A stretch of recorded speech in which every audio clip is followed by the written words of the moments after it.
Hey, they did. Good morning, Annie. As you know, I was born and bred right here in the DMV. I've, been through many of these inaugurations, and this is the first time I've seen anything like this. Usually this is a day filled with people. Instead, today, as you can see, they are trying to keep people out. So I want to step out of the way and show you guys all the military vehicles that are out here this morning, blocking off the roadways, the enhanced security presence as they expanded this perimeter out. But despite all of this, we found people finding creative ways to still take in this historic day. Certainly a somber day of remembrance here at the side of the Supreme Court of the United States. The flags at half-staff, and as you mentioned, the flag-draped coffin of the late Justice Ruth Bader Ginsburg now sits atop the iconic steps of the courthouse. Our fans are unbelievable, and I told you, we talked about it after Game 5. We felt terrible the way we played in Games 3, 4, and 5 at Nats Park. And the wind, as you can see, is picking up. The rain's pretty steady, not too terribly bad right now. You can kind of even see the boats rocking that are in the water in this area. You can see the waves in the water. The cemetery will be open today, but only for those who have family members who are buried here.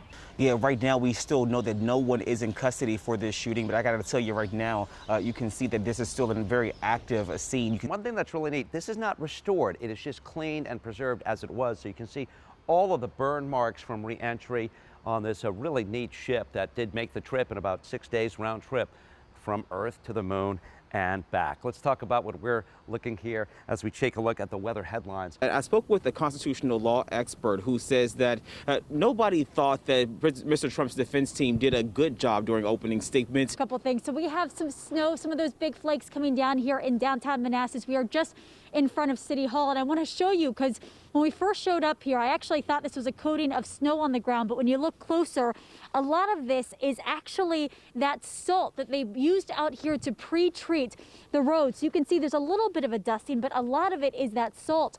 I actually just got off the phone with somebody from Public Works. They say that the snow and the ice that we had over the weekend really prepared them for this storm. So that's really helping. But, again, a look at the roads here. You can see the roads are wet.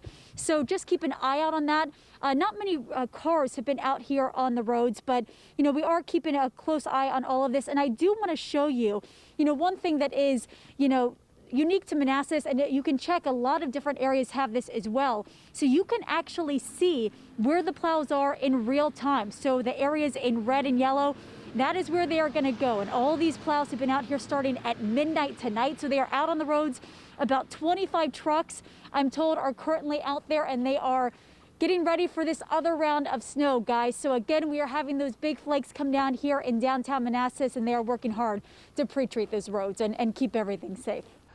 Well, Lorenzo, you're going to see some more pictures. We'll tell you more about the sinkhole washout or whatever you want to call it. But the immediate issue right now is the 400-some people that live in this subdivision of townhomes and condominiums behind us here. This is one area that was hit the hardest, and you can see that with the number of windows here that were broken and then boarded up, and that goes all the way down the street behind me. And I also want to show you the burn marks here, both on the ground and on the trash can after those trash cans were lit on fire. It is an amazing view, and from here we can see the game going on, and we can see a packed rooftop with fans as they are anxiously waiting to see how this World Series game is going to end. I can tell you that throughout the morning, we've actually seen quite a few people.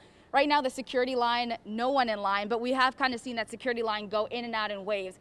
I also want to show you these arrivals and departure signs here because over the last couple of months, we really have only seen maybe one or two of these screens full. And right now you can see the number of flights picking up as well with all four of these screens filled right now. And again, we have seen a pretty steady wave of people coming through out here this morning, but there are a couple of things that you should look out for if you do plan to travel.